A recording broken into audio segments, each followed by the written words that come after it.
খাল বিল নদীচর গজারির বন টাঙ্গাইলের শাড়ি আমার গর্বের দন। সম্মানিত প্রিয় বন্ধুরা, এটা হচ্ছে আমার টাঙ্গাইল মাতৃভূমি এলাকা। এটা হচ্ছে ধলেশ্বরী নদী পার হয়ে এখন যমুনা নদীর সীমানা ঢুকে পড়ছি আমরা। দেখুন যমুনা নদীর যেটাকে চর বলা হয়, সেখানে দেখুন শুধু সর্ষে ফুল আর চতুর্দিকে সবুজ শস্যে ঘেরা, যেদিকেই তাকায় মন ভরে যায়।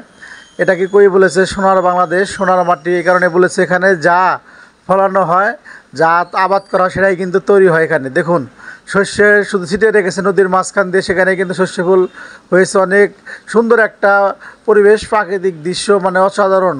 মানে কি বলবো, বলতে গেলে আসলে কোনো কিছু বলতে ছোট হয়ে যাবে এটাকে বললে।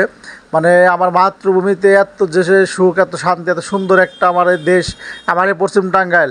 আমাদের টাঙ্গাইলে কি না, আমাদের টাঙ্গাইলের নদী নালা থেকে শুরু করে খাল বিল পাহাড় পর্বত সব কিছু এখানে আছে। মধ্যপুরের যমুনা এলাকায় গজারির বন, আনারসের বিখ্যাত পাহাড় পর্বত আছে। আমাদের এই পশ্চিম টাঙ্গাইলে কিন্তু এখানে চর নদী নালা খাল বিল সব কিছু এখানে আছে। তো আমরা ঘুরতে বেরিয়ে পড়লাম। তো এখন আমরা আছি মাহমুদনগর ইউনিয়ন গোলচক্করের পশ্চিম পাশে। তো এটাকে আসলে কি বলবো, এখানে কিন্তু এখনো খেয়া পারাপার হতে হয়। এখানে কিন্তু এখনো খেয়া ঘাট আছে।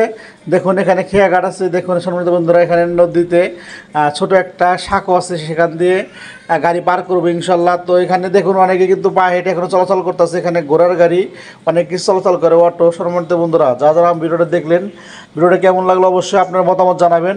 এখন কিন্তু আমরা নদীর মাঝখানে নেমে পড়েছি। নদী কিন্তু শুকিয়ে গেছে। তো এখন তো শীতকাল, শীতের মৌসুম, তাই নদীটা শুকিয়ে গেছে। তো সম্মানিত বন্ধুরা, সকলে আমাকে একটু সাপোর্ট দেবেন ইনশাল্লাহ। আমি আপনাদের জন্য ভালো ভালো ভিডিও তৈরি করবো।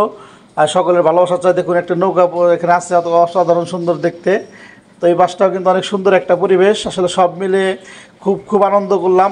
সবাই আসলে যদি এখানে আসতেছেন অবশ্যই চলে আসবেন। এটা হচ্ছে যে পশ্চিম টাঙ্গাইল মাহমুদনগর ইউনিয়ন।